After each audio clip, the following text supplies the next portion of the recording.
Pembacaan Alkitab dari 1 Korintus 10 ayat 1 sampai 13.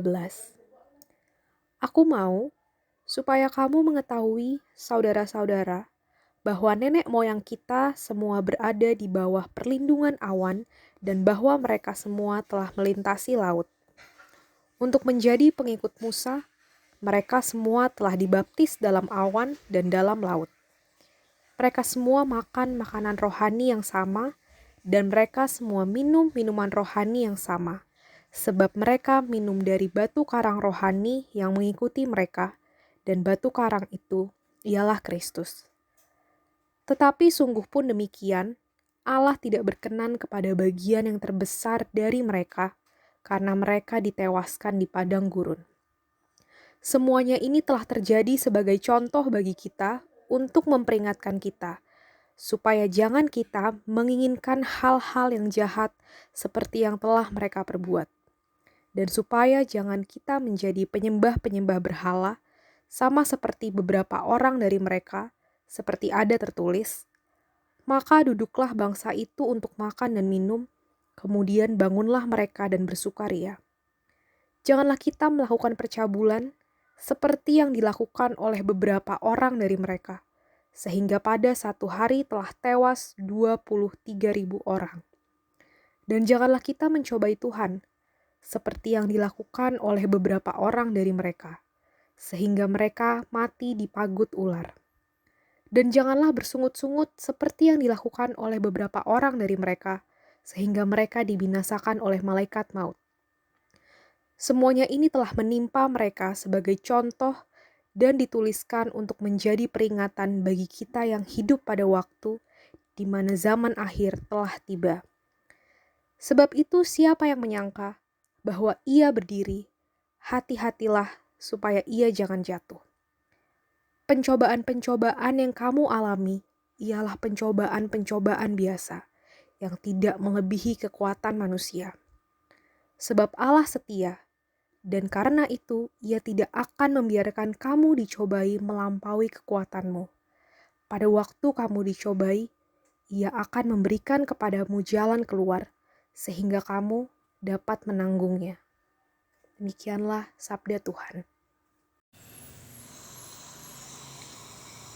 Nas hari ini diambil dari kitab 1 Korintus 10 ayat 1 sampai dengan 13 dengan tema pencobaan dan tanggung jawab. Dasar daripada tema tersebut diambil dari 1 Korintus 10 ayat 13 yang bunyinya, sebab Allah setia, dan karena itu ia tidak akan membiarkan kamu dicobai melampaui kekuatanmu. Seorang karyawan kedapatan mencuri uang perusahaan. Pimpinan perusahaan pun membawa perkara itu karena hukum. Akhirnya karyawan tersebut dipenjara. Saat dikunjungi oleh keluarganya, ia berkata, doakan saya agar bisa melewati pencobaan ini. Pencobaan sering kali diartikan sebagai sesuatu yang datang dari luar, tidak terkait dengan tindakan manusia. Manusia sepenuhnya lepas tangan. Bahkan tak jarang, pencobaan dipahami sebagai sesuatu yang datang dari Allah. Dalam peristiwa kejatuhan Israel, mereka tidak bisa sepenuhnya lepas tangan. Memang betul, mereka mengalami keadaan yang berat ketika dalam perjalanan di padang gurun. Namun Allah memberikan kepada mereka perlindungan dan pemeliharaan yang ajaib. Ada pilihan bagi mereka untuk tetap taat dan percaya kepada Allah atau sebaliknya. Sayangnya, mereka memilih sebaliknya. Sebagian umat Israel memilih untuk memberontak, bahkan meninggalkan Allah. Karena itu, Israel bertanggung jawab atas pilihannya. Ia tak bisa melepaskan diri dari konsekuensi atas pilihannya yang keliru. Kita pun bertanggung jawab atas keputusan dan tindakan yang kita ambil. Kita tidak bisa mempersalahkan keadaan, apalagi Tuhan, untuk setiap keputusan yang kita ambil dalam kehendak bebas kita. Allah telah berjanji bahwa sesulit apapun keadaan, tidak akan melampaui kekuatan kita. dan Ia tidak akan membiarkan kita menghadapinya sendirian. Percayakah kita? Bapa kami yang ada di surga, Bapa yang baik, Bapa yang selalu memberikan kebaikan buat kehidupan kami. Saat ini Tuhan, kami mengucap syukur atas penyertaan-Mu dalam hidup kami, atas berkat-Mu yang selalu baru setiap hari. Saat ini kami berdoa untuk pergumulan yang ada di setiap keluarga. Untuk para bapak sebagai kepala keluarga, Engkau berikan hikmat, Engkau berikan kelancaran dalam pekerjaannya, dalam aktivitasnya. Untuk para ibu, Engkau berikan hikmat dan kesehatan dalam mengurus rumah tangga dan dalam mendidik anak-anaknya. Tuhan, saat ini kami juga berdoa untuk mereka yang membutuhkan pekerjaan atau yang merindukan pasangan atau merindukan keturunan. Engkau saja yang sertai dan berikan, karena Engkau yang tahu yang mereka butuhkan. Kami saat ini juga berdoa untuk mereka yang sedang sakit. Kiranya Engkau yang jamah, Engkau yang sembuhkan di dalam nama Yesus.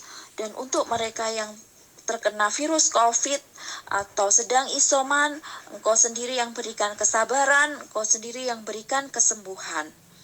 Di dalam nama Yesus kami berdoa.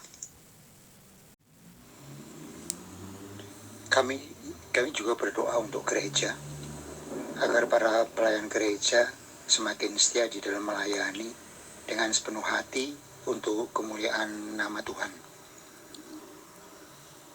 Agar program gereja di dalam pelaksanaannya berdampak bagi orang banyak.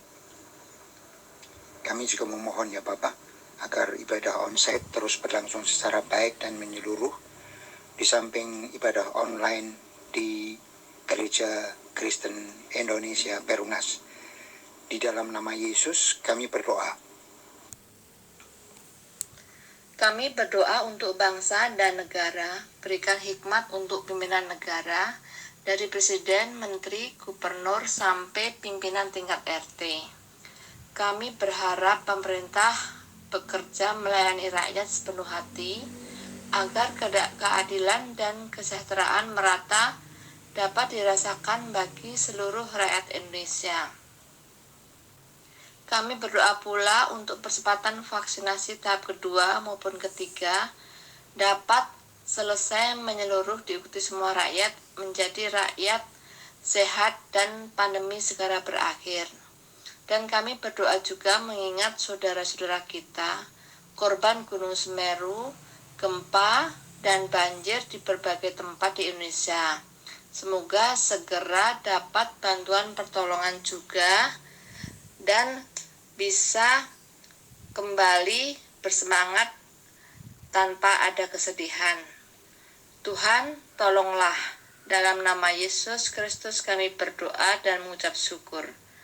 Amin. Tiada